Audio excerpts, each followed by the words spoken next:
Sorry শিক্ষার্থী বন্ধুরা, আজকে আমার কিছু যান্ত্রিক ত্রুটির জন্য আমার ক্লাসটা নিতে দেরি হচ্ছে। আমি এই জন্য আন্তরিকভাবে দুঃখিত তোমাদের কাছে। আমি আবার শুরু করছি আমার শ্রেণী কার্যক্রম। আসসালামু আলাইকুম সুপ্রিয় শিক্ষার্থীবৃন্দ, আমি মোহাম্মদ খুরশিদ আলম তালুকদার, সহকারী শিক্ষক, ময়মনসিংহ জেলা স্কুল। আমি আজকে তোমাদের অষ্টম শ্রেণীর সাধারণ বিজ্ঞান বিষয়ের ষষ্ঠ অধ্যায়ের পাঠ 9 থেকে 13 এই বিষয় আজকে তোমাদের সামনে উপস্থাপন করব। আমরা এই পাঠ শেষে তোমরা যা শিখতে পারবে: 1. পরমাণুর ইলেকট্রনের কক্ষপথের ধারণা ব্যাখ্যা করতে পারবে। 2. বিভিন্ন কক্ষপথে ইলেকট্রনের ধারণ ক্ষমতা নির্ণয় করতে পারবে তোমরা। 3. মৌলের ইলেকট্রন বিন্যাস ব্যাখ্যা করতে পারবে। 4. ইলেকট্রন বিন্যাসের সাথে মৌলের ধর্ম ব্যাখ্যা করতে তোমরা সক্ষম হবে আশা করি। তাহলে শিক্ষার্থী বন্ধুরা, আমরা বিগত ক্লাসে কি আলোচনা করেছিলাম একটু জেনে নিই। বিগত ক্লাসে আমরা তোমাদেরকে কক্ষপথ নিয়ে আলোচনা করেছিলাম। পরমাণুর গঠনে একটা শব্দ ছিল কক্ষপথ। এই কক্ষপথ কে আবিষ্কার করেন? বিজ্ঞানী নিলস বোর এই কক্ষপথের ধারণা দেন এবং তিনি বলেন পরমাণুর নিউক্লিয়াসের বাইরে ইলেকট্রনগুলো ওই নির্দিষ্ট কক্ষপথেই ঘূর্ণায়মান অবস্থায় থাকে। পরমাণুর নিউক্লিয়াসের বাইরে নির্দিষ্ট কক্ষপথে ইলেকট্রনগুলো ঘূর্ণায়মান অবস্থায় থাকে। শিক্ষার্থী বন্ধুরা, আমরা আজকে তোমাদেরকে ওই পরমাণুর যে কক্ষপথ, ইলেকট্রনগুলো যে কক্ষপথে ঘূর্ণায়মান অবস্থায় থাকে তা সাধারণত নির্ভর করে ওই কক্ষপথের শক্তি স্তরের উপর। যদি শক্তি স্তর কম হয় তাহলে সেই শক্তি স্তরে ইলেকট্রন কম থাকে এবং যত উপরে যাওয়া যায় শক্তি স্তর তত মান বাড়তে থাকে আর ইলেকট্রন সংখ্যাও বৃদ্ধি পেতে থাকে। আমরা আজকে ওই পরমাণুর কক্ষপথ প্রথমে আমরা জেনে নিই পরমাণুর কক্ষপথগুলো কি, কিভাবে এই কক্ষপথগুলো বিন্যস্ত থাকে। শিক্ষার্থী বন্ধুরা, পরমাণুর কক্ষপথগুলো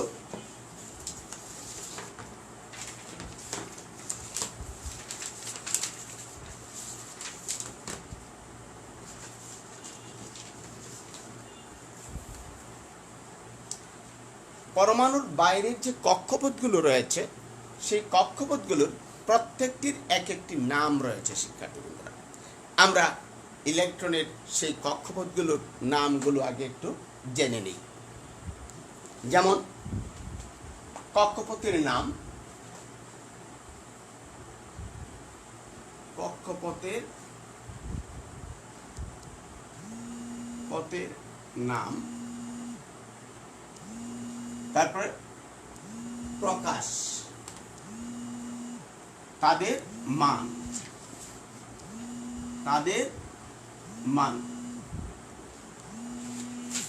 প্রথম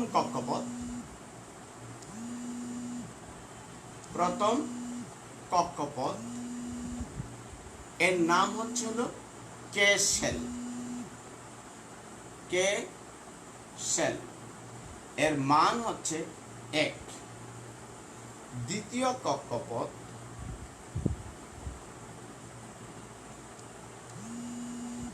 এটিকে বলা হয় এল শেল, এর মান হচ্ছে 2। তৃতীয় কক্ষপথ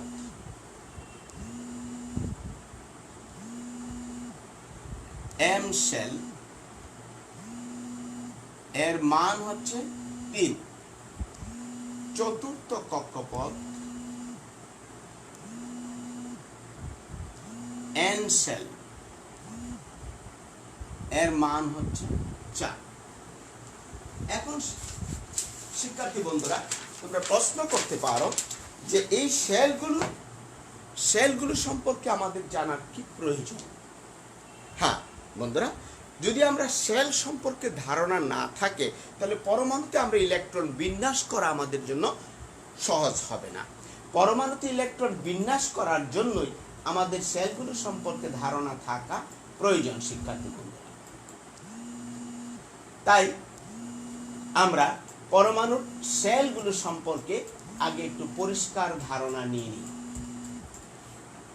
যদি প্রথম সেলে কে সেল এর মান হচ্ছে 1, দ্বিতীয় কক্ষপথ এর নাম হচ্ছে হলো এল সেল, এর মান হচ্ছে হলো 2, তৃতীয় কক্ষপথ যার নাম এম সেল, তার মান হচ্ছে 3, চতুর্থ কক্ষপথ এন সেল, যার মান হচ্ছে হলো 4।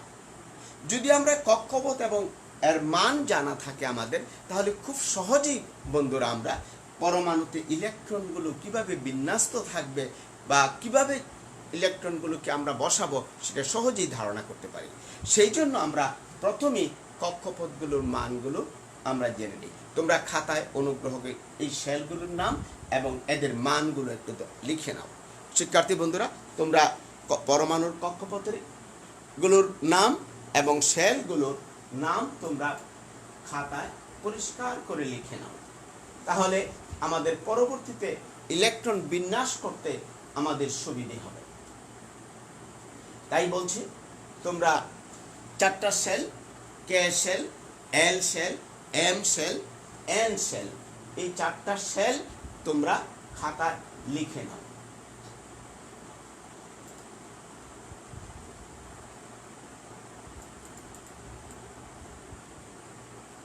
শিক্ষার্থী বন্ধুরা, আশা করি তোমরা ইতিমধ্যে লিখে নিয়েছ। এখন আমরা চলো বন্ধুরা, পরমাণুতে কোন কক্ষপথে কতটি ইলেকট্রন থাকবে, যেমন প্রথম সেলে কয়টা ইলেকট্রন থাকবে, দ্বিতীয় সেল অর্থাৎ এল সেলে কয়টা ইলেকট্রন থাকবে, এম সেলে কয়টা ইলেকট্রন থাকবে, এন সেলে কয়টা ইলেকট্রন থাকবে, তা আমরা একটু জেনে নিই। এজন্য শিক্ষার্থী বন্ধুরা, খুব সহজ একটা সূত্র রয়েছে, যাকে বলি আমরা 2n² সূত্র, যাকে বলি আমরা 2n² সূত্র, 2n²। এই সূত্রের উপরে ভিত্তি করেই আমরা সাধারণত পরমাণুতে ইলেকট্রনগুলো কিভাবে বিন্যস্ত হবে তা আমরা নির্ধারণ করে থাকি। এখানে n এর মান নির্ভর করে সেলের মানের উপর, n এর মান নির্ভর করবে সেলের মানের উপর, সেল এর মান এর উপর।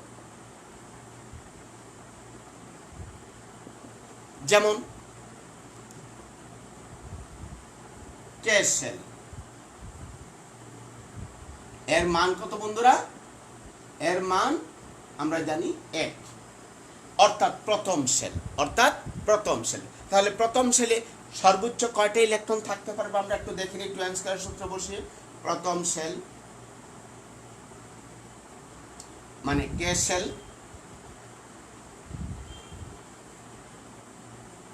2n² সূত্র বসাই আমরা 2, n এর মান কত এখানে 2 ইন্টু n, n এর মান কত বন্ধুরা বলছিলাম 1, এর উপরে কত স্কয়ার, সমান সমান 2 ইন্টু 1 ইজ ইকুয়াল টু কত 2।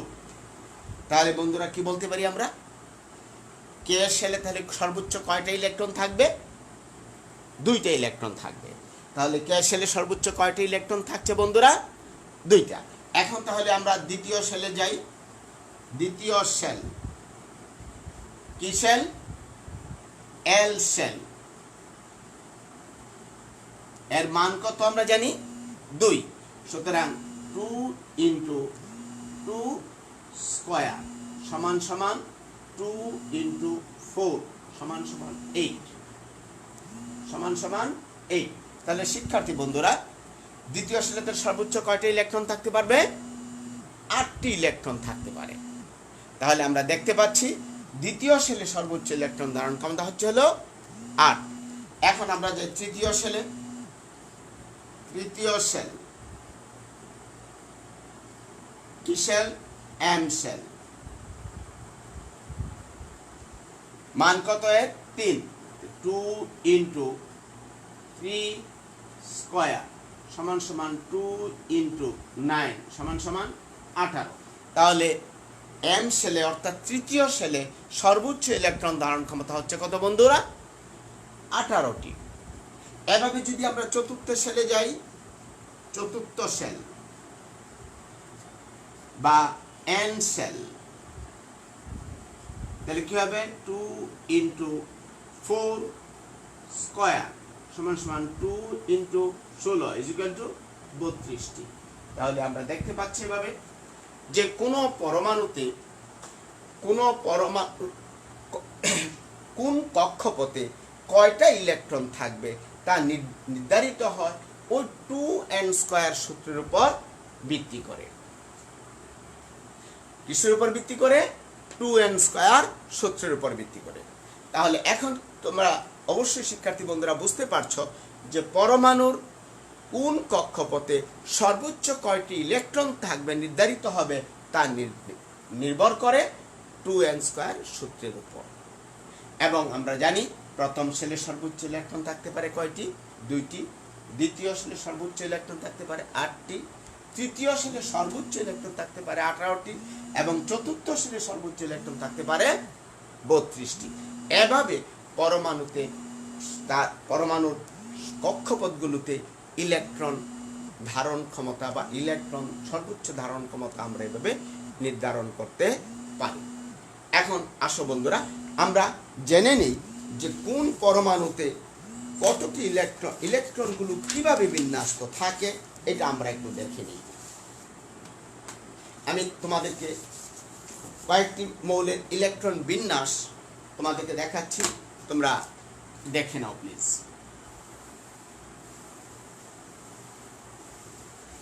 এর আগে শিক্ষার্থী বন্ধুরা তোমাদের মনে হয় যে বিষয়টা জানা দরকার সেটা হলো পরমাণুর পারমাণবিক ভর, পারমাণবিক সংখ্যাটা আমাদের জানা দরকার।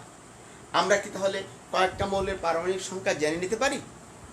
হ্যাঁ বন্ধুরা, আমরা এখন কয়েকটা মৌলের পারমাণবিক সংখ্যা জেনে নিই, তাহলে আমাদের ইলেকট্রন বিন্যাস করা অনেকটাই সহজ হবে। তাই আমি তোমাদেরকে প্রথমেই কিছু মৌলের পারমাণবিক সংখ্যা দিয়ে দিচ্ছি, কারণ আমরা জানি কোনো মৌলের পারমাণবিক সংখ্যা যা অর্থাৎ ওই মৌলের কক্ষপথে ইলেকট্রন সংখ্যা, তাই অর্থাৎ পারমাণবিক সংখ্যা সমান প্রোটন সংখ্যা সমান ইলেকট্রন সংখ্যা। তাই আমরা যদি পারমাণবিক সংখ্যা জানি তাহলে ইলেকট্রন সংখ্যা আমাদের জানা যাবে। সেই জন্য আগে আমি কিছু মৌলের পারমাণবিক সংখ্যাটা দিয়ে দিচ্ছি। আমি একটু লিখে নিই মৌলের নাম, বন্ধুরা তোমরাও লিখে নাও, অথবা তোমাদের বইয়ের 61 পৃষ্ঠায় কতগুলা মৌলের নাম এবং পারমাণবিক সংখ্যা দেয়া আছে, এটাও দেখতে পারো। মৌলের নাম, পারমাণবিক সংখ্যা, পারমাণবিক সংখ্যা এই বিষয়টা তোমাদের জানা খুবই প্রয়োজন। পারমাণবিক সংখ্যা না জানলে তোমরা অনেক কিছুই পারবে না, তাই এটা মুখস্থ করে নিবে। প্রথম মৌল হাইড্রোজেন, হাইড্রোজেন এটা চার্ট করে নিতে পারো তোমরা বন্ধুরা। পারমাণবিক সংখ্যা হলো 1। দ্বিতীয় মৌল হিলিয়াম, পারমাণবিক সংখ্যা 2। তৃতীয় মৌল লিথিয়াম, লিথিয়াম পারমাণবিক সংখ্যা 3। চতুর্থ মৌল বেরিলিয়াম, বেরিলিয়াম পারমাণবিক সংখ্যা 4। পঞ্চম মৌল বোরন, পারমাণবিক সংখ্যা 5। ষষ্ঠ মৌল কার্বন, পারমাণবিক সংখ্যা 6। সপ্তম মৌল নাইট্রোজেন, নাইট্রোজেন পারমাণবিক সংখ্যা 7। অষ্টম মৌল নাইট্রোজেন অক্সিজেন, অক্সিজেন, পরমাণু সংখ্যা 8। নবম মৌল ফ্লোরিন, পরমাণু সংখ্যা 9। দশম মৌল নিয়ন, পরমাণু সংখ্যা 10।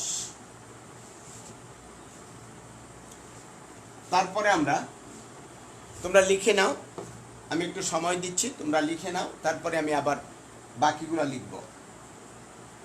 তাহলে প্রথম মৌল হাইড্রোজেন, পরমাণু সংখ্যা 1। দ্বিতীয় মৌল হিলিয়াম, পরমাণু সংখ্যা 2।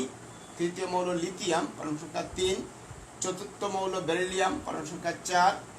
পঞ্চম মৌল বোরন, পরমাণু সংখ্যা 5। ষষ্ঠ মৌল কার্বন, পরমাণু সংখ্যা 6। সপ্তম মৌল নাইট্রোজেন, পরমাণু সংখ্যা 7। অষ্টম মৌল অক্সিজেন, পরমাণু সংখ্যা 8। নবম মৌল ফ্লোরিন, পরমাণু সংখ্যা 9। দশম মৌল নিয়ন, পরমাণু সংখ্যা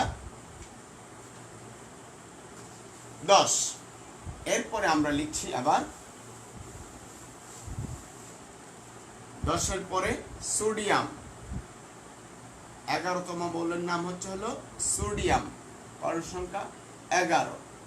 ম্যাগনেসিয়াম,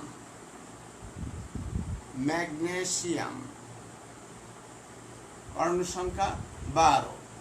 অ্যালুমিনিয়াম,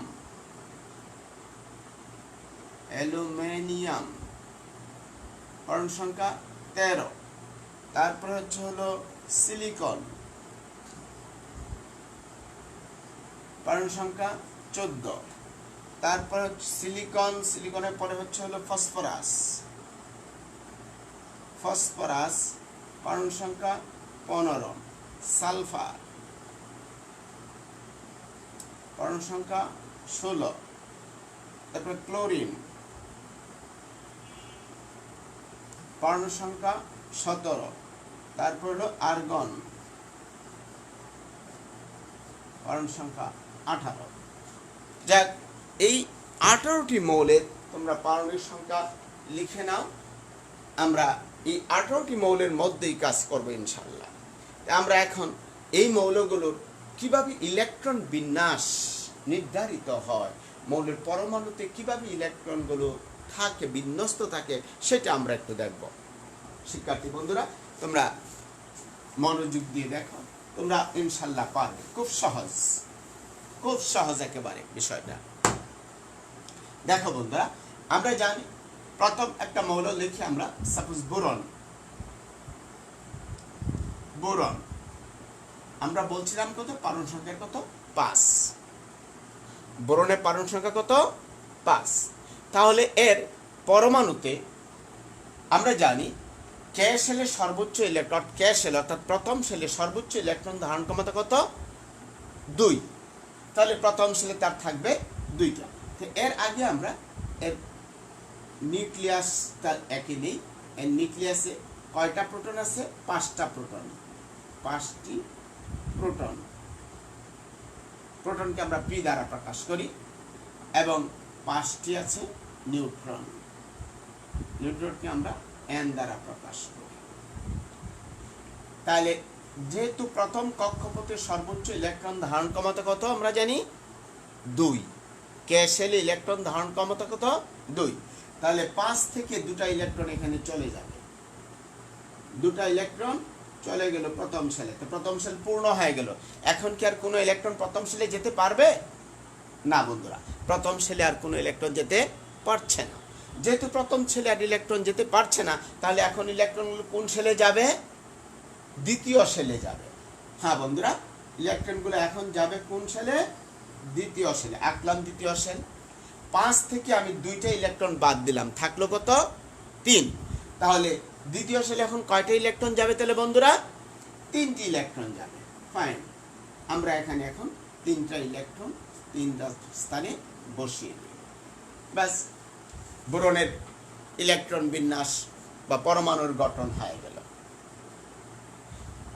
আর গঠন হলো বোরনের। তাহলে বোরনের ইলেকট্রন বিন্যাসটা আমরা কি লিখব, 2, 3। বোরনের ইলেকট্রন বিন্যাস কি লিখব, 2, 3। এখন আমরা এটা বোরন না নিয়ে আমরা এখানে নেই হলো ফ্লোরিন। বন্ধুরা, এখন আমরা ফ্লোরিন নিই। ফ্লোরিন, বলো তো বন্ধুরা, ফ্লোরিনের পারমাণবিক সংখ্যা কত? 9। তাহলে ফ্লোরিনের ইলেকট্রন সংখ্যা কত হবে? 9। এখন তিক্ত দ্রব ফ্লোরিনের এখানে তাহলে প্রোটন থাকবে কয়টা? 9টি। কয়টি প্রোটন থাকবে? 9টি প্রোটন থাকবে। এর নিউট্রনও 9টি আছে বন্ধুরা। তাহলে এর প্রোটন 9টি, নিউট্রন 9টি, তাহলে ইলেকট্রন কয়টি হবে? 9টি হবে। যেহেতু প্রথম কক্ষপথে চলে গেল কয়টি? 2টি চলে গেল। প্রথম কক্ষপথে কয়টি ইলেকট্রন চলে গেল? 2টি ইলেকট্রন চলে গেল। তো রইল কত? 9 থেকে 2 বাদ দিলে কত থাকে? 7। তাহলে এখানে কয়টি হবে?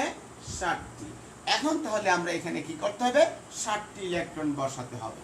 ইলেকট্রনগুলো সাধারণত জোড়ায় জোড়ায় থাকে, সেই জন্য জোড়ায় জোড়ায় বসালাম।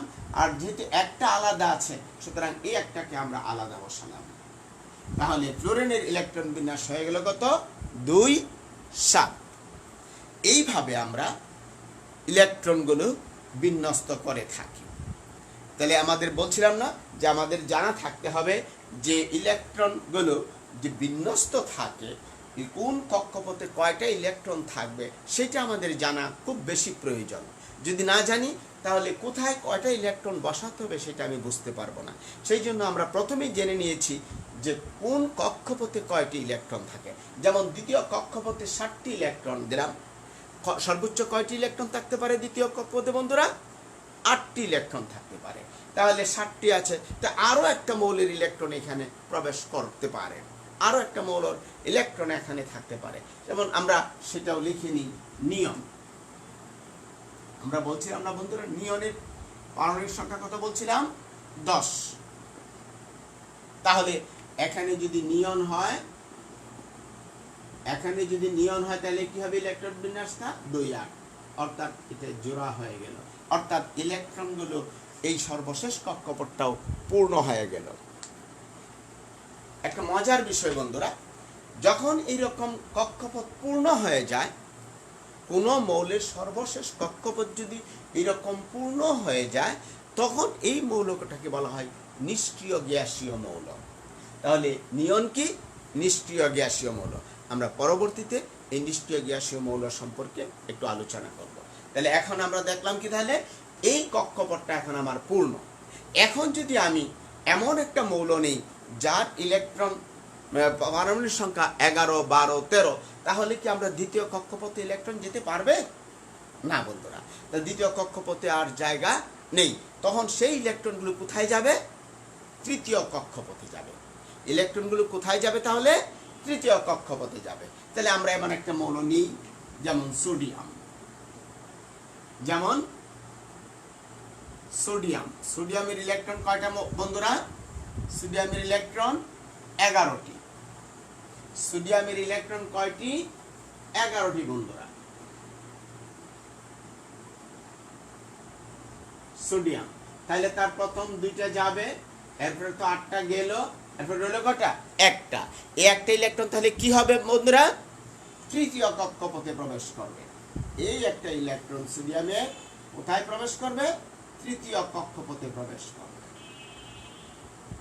এইভাবে বন্ধুরা ইলেকট্রনগুলো পর্যায়ক্রমে এক কক্ষপথ থেকে আরেক কক্ষপথে যেতে থাকে, এবং এইভাবে আমরা ইলেকট্রনগুলো বসাই, এবং এইভাবে পরমাণুর গঠন নির্ধারণ করা হয়ে থাকে। তাহলে বন্ধুরা তোমরা সহজেই দেখতে পাও, খুব সহজেই বুঝতে পারছো, যদি তোমাদের জানা থাকে কোন সেলে কয়টি ইলেকট্রন এবং ইলেকট্রন বসানোর যে সূত্রটা 2n², এটা যদি তোমাদের জানা থাকে তাহলে তোমরা খুব সহজেই মৌলের ইলেকট্রন বিন্যাস করতে পারবে। সোডিয়ামের ইলেকট্রন বিন্যাস কি তাহলে বন্ধুরা?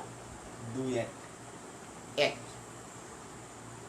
এখন আমি আরেকটা মৌল দেখাই, তারপরে তোমাদেরকে আমি বাড়ির কাজ দেব যে তোমরা এইগুলো একটু পড়বে। আরেকটা নিলাম সালফার। সালফারের পারমাণবিক ভর কত বন্ধুরা? 16।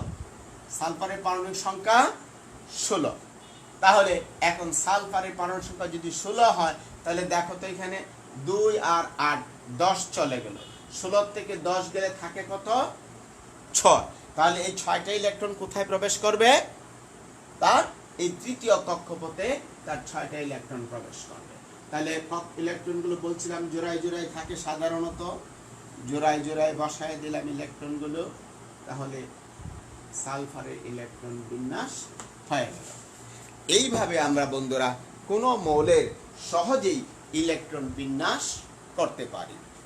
ঠিক আছে, আশা করি বন্ধুরা তোমরা বুঝতে পারছো। তাহলে আমাদের প্রথম যে পার্ট, আমাদের শিক্ষণফল ছিল যে মৌলের ইলেকট্রন বিন্যাস করণ। আমরা আশা করি তোমরা মৌলের ইলেকট্রন বিন্যাস তোমরা নির্ণয় করতে সক্ষম হবে এবং খুব সহজেই তোমরা মৌলের ইলেকট্রন বিন্যাস করতে পারবে। বন্ধুরা ঝটপট করে তোমরা লিখে নাও। তোমরা এই কয়েকটা মৌলের ইলেকট্রন বিন্যাস করো এখন। কার্বন, ম্যাগনেসিয়াম এবং ফসফরাস। কার্বন, ম্যাগনেসিয়াম এবং ফসফরাসের ইলেকট্রন বিন্যাস তোমরা তৈরি করো।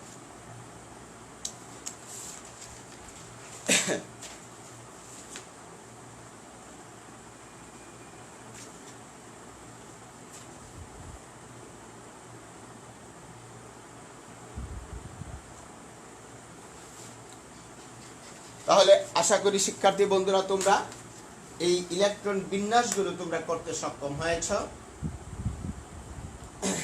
এবং আমরা এখন তোমাদের সাথে যে বিষয়টা নিয়ে কথা বলবো সেটা হলো ইলেকট্রন বিন্যাস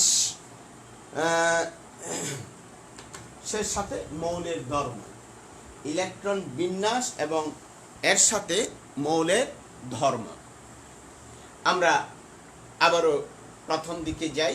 আমরা একটা কথা বলছিলাম একটু আগে শিক্ষার্থী বন্ধুরা তোমাদেরকে, যে কোনো মৌলের সর্বশেষ কক্ষপথ যদি অষ্টক পূর্ণ হয়, অর্থাৎ 8টা ইলেকট্রন থাকে, তখন ওই মৌলগুলোকে বলা হয় কি? অক্টেট মৌল বা নিষ্ক্রিয় গ্যাসীয় মৌল। অক্টেট মৌল বা নিষ্ক্রিয় গ্যাসীয় মৌল। যদি আমাদের এই শেলটা না থাকে তাহলে এটা কি মৌল হয় বন্ধুরা? এই শেলটা নাই, সাপোজ ধরে নিই আমরা এই শেলটা নাই, এখন তাহলে এটা কি মৌল হবে?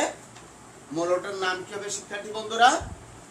এই মৌলটার নাম হচ্ছিল নিয়ন। এই মৌলটার নাম নিয়ন।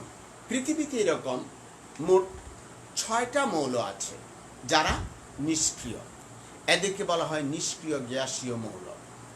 এই নিষ্ক্রিয় মৌলগুলোর সর্বশেষ কক্ষপথে এরকম 8টি করে ইলেকট্রন থাকে, ব্যতিক্রম শুধুমাত্র হিলিয়াম। কারণ হিলিয়ামের 2টা ইলেকট্রন পূর্ণ হলে, প্রথম শেল যেহেতু 2টা ইলেকট্রন, এই 2টা ইলেকট্রন পূর্ণ হলেই সে কি সম্পূর্ণ হয়ে যায়। সেই জন্য হিলিয়াম ব্যতীত আর বাকি যে 5টা মৌল আছে তাদের সর্বশেষ কক্ষপথে এরকম 8টা ইলেকট্রন থাকে, ফলে তারা নিষ্ক্রিয় হয়। আর এই মৌলগুলিকে বলা হয় নিষ্ক্রিয় গ্যাসীয় মৌল। এই নিষ্ক্রিয় গ্যাসীয় মৌলের বিশেষ কিছু বৈশিষ্ট্য আছে যে এরা অন্য কারোর সাথে কোনো রাসায়নিক বিক্রিয়া অংশগ্রহণ করে না, এবং এরা সাধারণ ধর্ম হলো এরা গ্যাসীয়। এই মৌলগুলো সাধারণ ধর্ম গ্যাসীয় এবং এরা কোনো রাসায়নিক বিক্রিয়া অংশগ্রহণ করে না। তো তোমরা বন্ধুরা এই নিষ্ক্রিয় গ্যাসীয় মৌল কাকে বলে, এই প্রশ্নটা তোমরা একটু লিখে নিতে পারো যে নিষ্ক্রিয় গ্যাসীয় মৌল কাকে বলে। যে সকল মৌলের সর্বশেষ কক্ষপথে 8টি ইলেকট্রন থাকায় এরা অন্য কারোর সাথে রাসায়নিক বিক্রিয়া অংশগ্রহণ করে না, তাদেরকে বলা হয় নিষ্ক্রিয় গ্যাসীয় মৌল।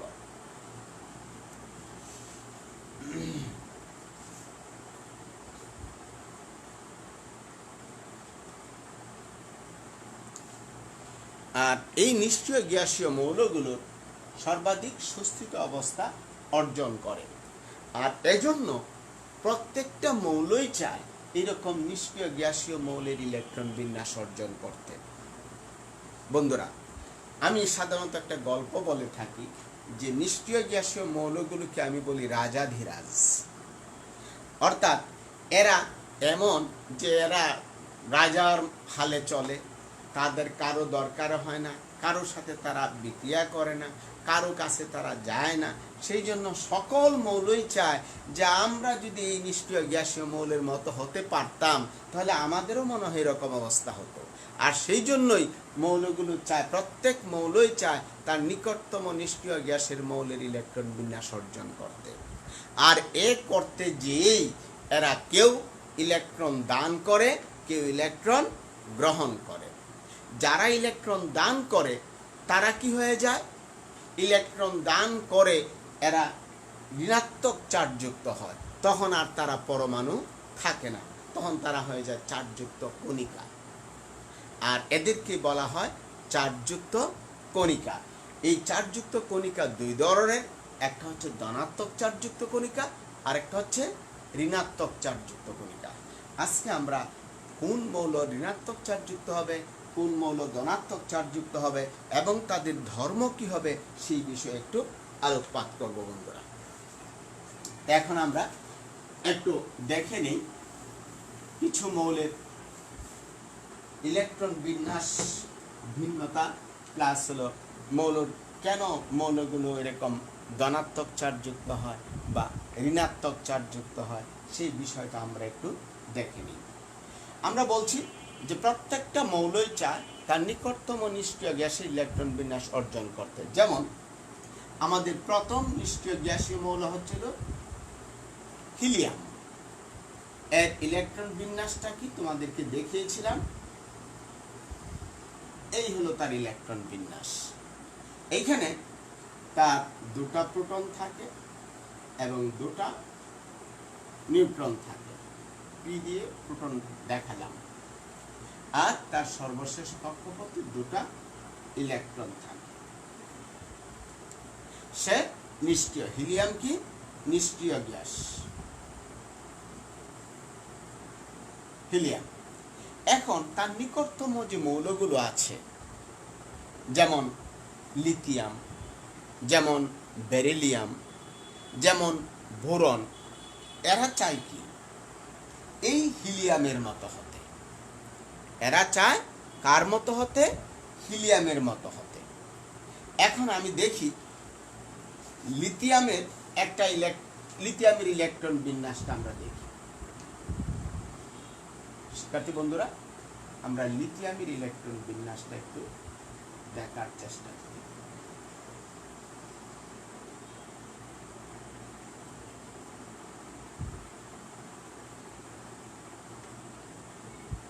এগুলো হচ্ছে হলো, আমি ধরে নিই প্রোটন। এটা নিউক্লিয়াস, প্রথম কক্ষপথে দুটা ইলেকট্রন থাকে। যেহেতু তার তিনটা ইলেকট্রন থাকে, ফলে এই ইলেকট্রনটা থাকে তার সর্বশেষ কক্ষপথে। আমরা জানি দ্বিতীয় কক্ষপথে সর্বোচ্চ ইলেকট্রন ধারণ ক্ষমতা কত? 8টি। কোন মৌলের দ্বিতীয় কক্ষপথে ইলেকট্রন ধারণ ক্ষমতা 8টি। এখানে আছে কয়টি ইলেকট্রন? 1টি। তাহলে সে এই একটি ইলেকট্রন সে কি করবে? এখন সে কি তার 8টা পূর্ণ করার জন্য সে কি 7টা ইলেকট্রন ধার করবে, না একটা ইলেকট্রন ছেড়ে দিবে? তোমরা বলো তো বন্ধুরা, কি হবে? হ্যাঁ, সে 7টা ধার করার চেয়ে বা 7টা কারো কাছ থেকে নেওয়ার চেয়ে একটা ছেড়ে দেওয়া অনেক সহজ। এবং সে যেহেতু দেখতে পায় যে একটা ইলেকট্রন ছেড়ে দিলেই সে কার মতো হয়? নিষ্ক্রিয় গ্যাস হিলিয়ামের মতো হয়ে যায়। সে কি করে? তার ইলেকট্রনটা ছেড়ে দেয়। ইলেকট্রনটা কি করে? সে ছেড়ে দেয়। ছেড়ে দিয়ে সে হিলিয়ামের মতো ইলেকট্রন বিন্যাস অর্জন করে।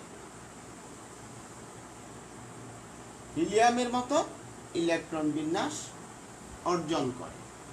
কিন্তু এইখানে প্রোটন আছে কয়টা? 3টা। প্রোটন আছে কয়টা?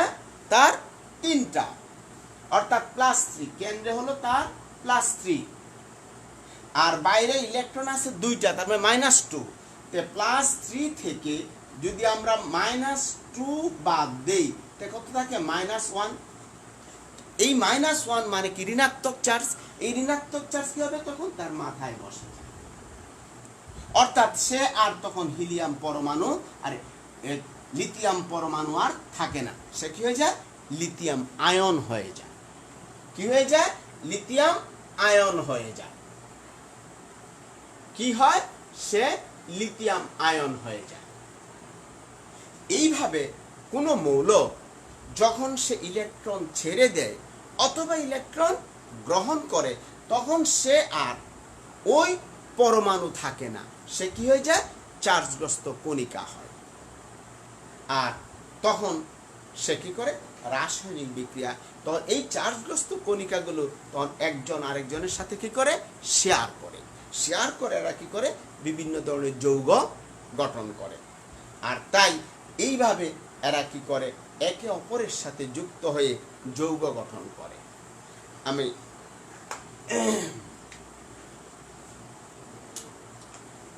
শিক্ষার্থী বন্ধুরা, তাহলে আমরা কি বুঝতে পারলাম, যে যদি কোনো পরমাণু তার নিকটতম নিষ্ক্রিয় গ্যাসের ইলেকট্রন বিন্যাস অর্জনের জন্য ইলেকট্রন ছেড়ে দেয় অথবা ইলেকট্রন গ্রহণ করে, তাহলে মৌলের পরমাণুটি আর পরমাণু থাকে না। মৌলটি তখন কি হয়, চার্জগ্রস্ত কণিকা হয়। কি ধরনের চার্জগ্রস্ত কণিকা হবে তা নির্ভর করবে তার ইলেকট্রন ছেড়ে দেওয়া অথবা ইলেকট্রন গ্রহণ করার ক্ষমতার উপর। যদি সে ইলেকট্রন ছেড়ে দেওয়া মানে দান করা, আমরা জানি দান করলে কি হয়, ধনী সে ধনী মানে কি, ধনাত্মক, অর্থাৎ সে কি হয়, ধনাত্মক চার্জযুক্ত হয়। আমরা জানি কি, দান করলে ধনী হয়, ধনী হইলে ধনাত্মক। তাহলে কি বলবো আমরা, দান করলে ধনী হলে ধনাত্মক। অর্থাৎ যে সকল মৌল তার সর্বশেষ কক্ষপথের ইলেকট্রন ছেড়ে দিয়ে অর্থাৎ দান করে ধনী হয়, তাদেরকে বলা হয় ধনাত্মক মৌল, ধনাত্মক চার্জযুক্ত কণিকা। যেমন লিথিয়াম একটি ধনাত্মক চার্জযুক্ত কণিকা। কেন সে দান করলো, কারণ তার সর্বশেষ কক্ষপথে ইলেকট্রন আছে একটি, তার প্রয়োজন সর্বশেষ কক্ষপথে কয়টি, 8টি, আছে তার একটি। সুতরাং সে কি করে, 7টা নেওয়ার চাইতে একটা ছেড়ে দেওয়া অনেক ভালো, সেই জন্য সে একটা ছেড়ে দিয়ে সে হিলিয়ামের ইলেকট্রন বিন্যাস অর্জন করতে যায়। আর সেই জন্য সে তখন কি হয়, ধনাত্মক চার্জযুক্ত কণিকা হয়। সাধারণত যে সকল মৌলের সর্বশেষ কক্ষপথে 1, 2 বা 3টি ইলেকট্রন থাকে, এরা সাধারণত ইলেকট্রন ছেড়ে দিয়ে তার পূর্ববর্তী নিকটতম নিষ্ক্রিয় গ্যাস ইলেকট্রন বিন্যাস অর্জন করে, ফলে এরা হয় ধনাত্মক চার্জযুক্ত কণিকা। আর যাদের সর্বশেষ কক্ষপথে 5, 6 বা 7টি ইলেকট্রন থাকে, তারা সাধারণত ইলেকট্রন গ্রহণ করে তারা কি করে, তাদের সর্বশেষ কক্ষপথে নিকটতম নিষ্ক্রিয় গ্যাসের ইলেকট্রন বিন্যাস অর্জন করে। আর যেহেতু এরা ইলেকট্রন গ্রহণ করে ঋণ করে হয় ঋণী, এই জন্য তারা হয় তখন ঋণাত্মক চার্জযুক্ত কণিকা। অর্থাৎ তাহলে আমরা কি বুঝলাম, ইলেকট্রন যখন ধার করিয়া আনিয়া বা ঋণ করিয়া সে কি হয়, ঋণী হয়, তখন সে হয় ঋণাত্মক চার্জযুক্ত কণিকা। আর যখন সে দান করে, ইলেকট্রন দান করিয়া ধনী হয়, তখন সে হয় ধনাত্মক চার্জযুক্ত কণিকা। তাহলে আমরা পাইলাম কি বন্ধুরা, যে পরমাণু যখন তার সর্বশেষ কক্ষপথের ইলেকট্রন দান করে নিকটতম নিষ্ক্রিয় গ্যাস ইলেকট্রন বিন্যাস অর্জন করতে চায়, তখন তারা হয় ধনাত্মক চার্জযুক্ত কণিকা। আর যখন কোনো মৌল তার সর্বশেষ কক্ষপথের ইলেকট্রন যুক্ত করে তার পরবর্তী নিষ্ক্রিয় গ্যাস ইলেকট্রন বিন্যাস অর্জন করতে চায়, তখন সে হয় ঋণী বা ঋণাত্মক চার্জযুক্ত কণিকা। আমরা আরেকটা মৌল, খুব সাধারণ একটা মৌল, যা আমরা সবসময় এটা ব্যবহার করে থাকি, সেটা হলো সোডিয়াম।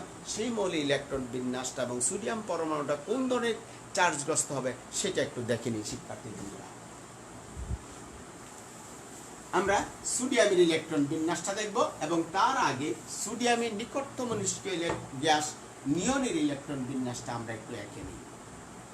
নিয়নের ইলেকট্রন পারমাণবিক সংখ্যা কত বন্ধুরা, 10 ছিল। নিয়নের ইলেকট্রন পারমাণবিক সংখ্যা ছিল 10, অর্থাৎ তার 10টা থাকবে প্রোটন, 10টা প্রোটন থাকবে। তো সর্বপ্রথম কক্ষপথে তার ইলেকট্রন থাকবে 2টা, দ্বিতীয় কক্ষপথে তার ইলেকট্রন থাকবে 8টা, অর্থাৎ তার সর্বশেষ কক্ষপথ অক্টেট বা অষ্টক পূর্ণ আছে। সেই জন্য সে কি নিয়ন কি নিষ্ক্রিয় গ্যাস, নিয়ন নিষ্ক্রিয় গ্যাস। সেই জন্য নিয়নের আশেপাশের মৌলগুলো, যেমন আমরা বলতে পারি নাইট্রোজেন থেকে শুরু করে অ্যালুমিনিয়াম পর্যন্ত, এরা সবাই চায় কার মতো হতে, এই নিয়নের ইলেকট্রন বিন্যাস অর্জন করতে। তাই আমরা একটু দেখি, সে নিষ্ক্রিয় গ্যাস, এখন এর আশেপাশে সবাই চাইবে এরকম নিয়নের মতো হতে। দেখি সোডিয়াম কি করে। সোডিয়ামের কেন্দ্রে প্রোটন আছে কয়টা? 11টা প্রোটন আছে। প্রথম কক্ষপথ তার ইলেকট্রন থাকবে 2টা, দ্বিতীয় কক্ষপথ তার ইলেকট্রন থাকবে কয়টা? 8টা,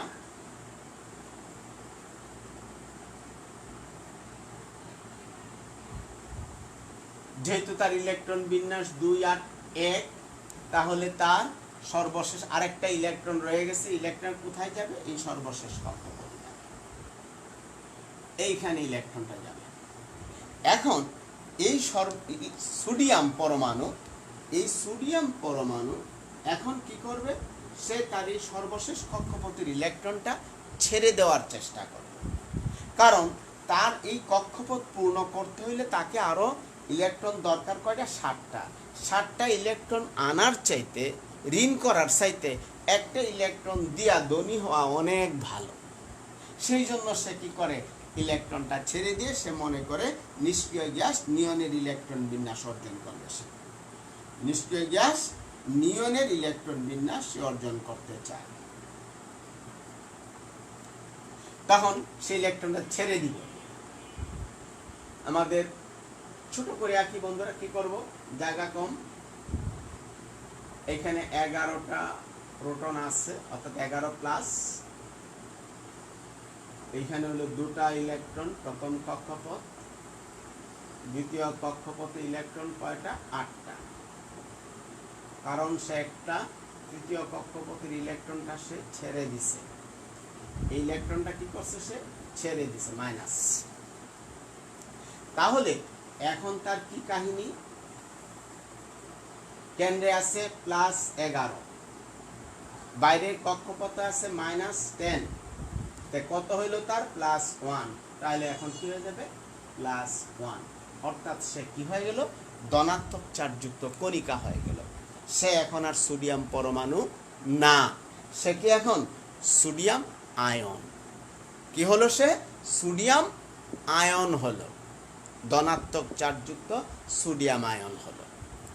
এইভাবে কোনো মৌল তার নিকটতম নিষ্ক্রিয় গ্যাসে ইলেকট্রন বিন্যাস অর্জনের জন্য সে কি করে? ইলেকট্রন গ্রহণ করে অথবা ত্যাগ করে, গ্রহণ করে অথবা ত্যাগ করে সে কি করে? ধনাত্মক চার্জ অথবা ঋণাত্মক চার্জে পরিণত হয়। এইভাবে তারা আয়ন গড়ে। তাহলে এখানে আমরা কি আয়ন পাইলাম? Sodium ion, Na+। এটার কি লিখবো আমরা এখন? Na+, sodium ion. এখন আমরা আরেকটা মৌল দেখি এর সাথে যারা ইলেকট্রন গ্রহণ করে। আমি ফ্লোরিন ধরি। আমরা জানি বন্ধুরা, ফ্লোরিনের কয়টা আছে? 7টা, 7p, 7টা প্রোটন আছে। প্রথম কক্ষপথে থাকবে তার কয়টা? 2টা ইলেকট্রন। দ্বিতীয় কক্ষপথে তার থাকবে 7টা ইলেকট্রন, নাকি 9p।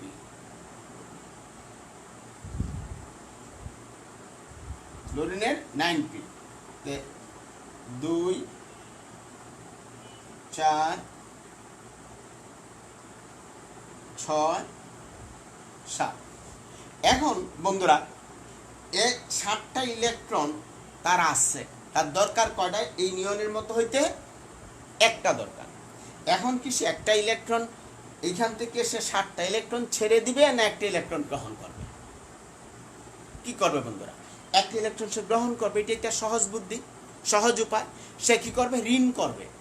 তো কি বলছিলাম? ঋণ করলে ঋণী হয়, ঋণী হলে ঋণাত্মক হয়, ঋণ করলে ঋণী, ঋণী হলে ঋণাত্মক। তাহলে সে যখন একটা ইলেকট্রন সে কি করবে? ঋণ করবে, একটা ইলেকট্রন সে এখানে গ্রহণ করবে, তখন সে কি হবে, এইখানে তার আছে 9টা প্রোটন প্লাস 9, সে একটা আইনা হয়েছে কত -10, এখন তাইলে কত হলো তার -1 হয়ে গেল, অর্থাৎ সে কি হয়ে গেল, ঋণাত্মক চার্জযুক্ত কণিকা হলো। এখন আর ফ্লোরিন F লিখতে পারবো না, এই ফ্লোরিন কি হয়ে যাবে বন্ধুরা, দেখো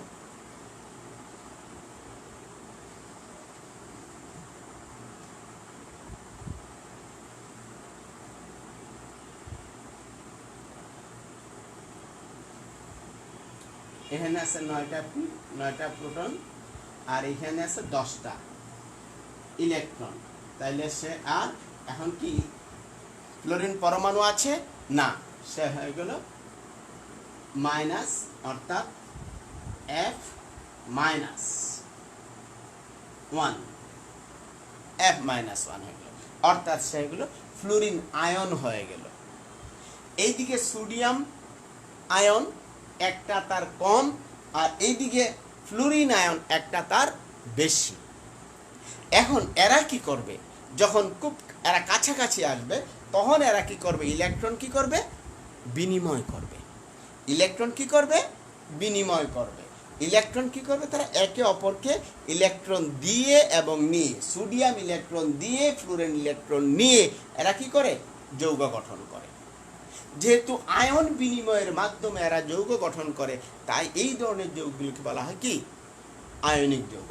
তাহলে এখানে কি হবে, sodium plus plus fluorine minus equal to কি হবে, সোডিয়াম ফ্লোরাইড যৌগ গঠিত হয়ে যাবে। তো বন্ধুরা কি হবে, সোডিয়াম ফ্লোরাইড যৌগ গঠিত হবে। এইভাবে সাধারণত মৌলগুলো তাদের ইলেকট্রন ত্যাগ বা গ্রহণ এর মাধ্যমে এরা কি হয়, আয়নে পরিণত হয়। এবং কেন আয়নে পরিণত হয়, এরা সাধারণত যখন দেখে যে তাদের সর্বশেষ কক্ষপথে ইলেকট্রন সংখ্যা নিকটতম নিষ্ক্রিয় গ্যাসের ইলেকট্রন সংখ্যার চেয়ে কম বা বেশি, তখন এরা চায় যদি কম থাকে তাহলে এরা চায় ইলেকট্রন গ্রহণ করে নিকটতম নিষ্ক্রিয় গ্যাস ইলেকট্রন বিন্যাস অর্জন করতে, আর যদি বেশি থাকে তো ইলেকট্রন ছেড়ে দিয়ে এরা নিকটতম নিষ্ক্রিয় গ্যাস ইলেকট্রন বিন্যাস অর্জন করতে চায়। আর এই নিকটতম ইলেকট্রন বিন্যাস অর্জন করতে যেই এরা কি হয়, আয়নে পরিণত হয়। আর এভাবে মৌলগুলো যখন নাকি আয়নে পরিণত হয় তখন এরা একে অপরের সাথে যুক্ত হয়ে কি করে, যৌগ গঠন করে। এইভাবেই সাধারণত আয়নিক যৌগ গঠিত হয়ে থাকে। তাহলে শিক্ষার্থী বন্ধুরা, আমরা জানলাম যে মৌলগুলো, ইলেকট্রনগুলো পরমাণুর কক্ষপথে কিভাবে বিন্যস্ত থাকে। পরমাণুর কক্ষপথে ইলেকট্রনগুলোকে আমরা বিন্যাস করতে পারবো ইনশাল্লাহ। তোমরা পারবে না বন্ধুরা?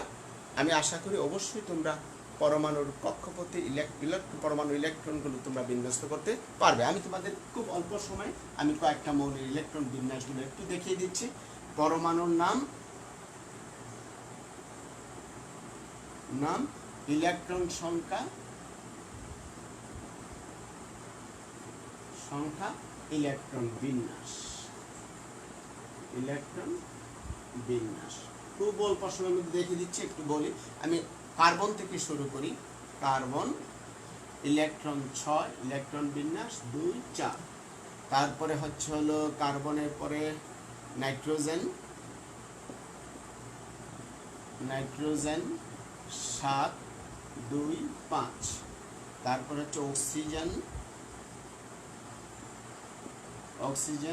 8, 2, 8, 6।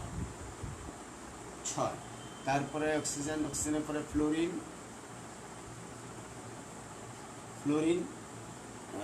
9, 2, 7।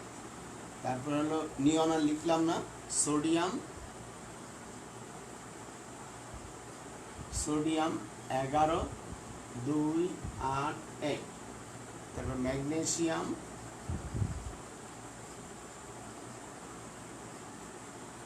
12, 2, 8, 2। তারপর অ্যালুমিনিয়াম